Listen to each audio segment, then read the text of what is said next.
So if they've been writing well in the past, I would say that they can do it, right? It's not that they need a whole bunch of extra support. If you are editing one of their narrations every week, asking them, you, which one of these do you think is your very best work? Okay, let's edit this one.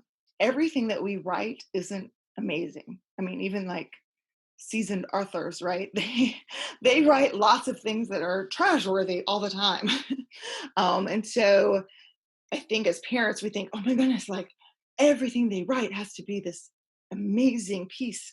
And if not, then they're not going to be good writers. Well, that's not true, actually. Some of the best writers, they write prolifically and they throw most of it away and they take the really good things out, and that becomes part of the writing that we see.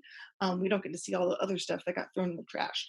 And so I think part of it is just realizing that the language arts packet, a lot of it, especially in Form 2, is just about expression, right? It's not to be graded. It's just for them or corrected, it's just for them to play around with the language. And then as they get older, towards Form 3, yes, okay, let's take one of these pieces and let's show you how to polish it up. But let them pick, and you don't have to correct everything in it.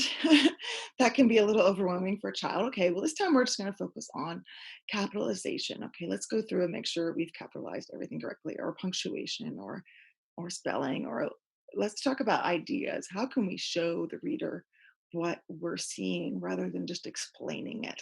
Or maybe we can, your lesson was on figurative language. Maybe we could use a personification in this piece of writing. So that's what the language arts packet is designed to do, is to kind of teach them some of those basic elements of writing and giving them time to play around with it without it being a formal piece.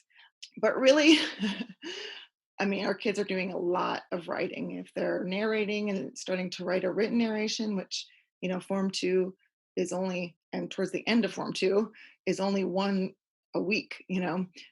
So I wouldn't even start really editing those until you get to more than one a week, just kind of allowing them to go and giving them some help along the way. If they're used to doing oral narrations, kind of helping them, transition from oral to written. And I talk about this on that narration talk that I did, but that, you know, children orally narrate better than they do in written language. Written narrations are extremely difficult. You have to take your thoughts and put them on paper and think about organization and spelling and all these grammar rules. And, talking is much easier. And so if they are transitioning from oral to written, kind of helping them through that, either you write down what they say and then they go type it up, or they orally narrate a part to you and then you write a part, or letting them voice record their oral narration and then go write it out, kind of helping them bridge that gap between their oral and their written. So if their oral narrations are still really solid, then I would not be worried. They obviously have the ability to think critically about what they're reading, and they're able to articulate it, which is what narration is. And then that's helping them understand and retain their ideas. The goal would then be to help them transition from these great oral narrations to how do we put this into writing. And so I often see when kids are making that transition that their written narrations are like two sentences, and it's like, oh, they're never gonna learn how to write. What am I doing?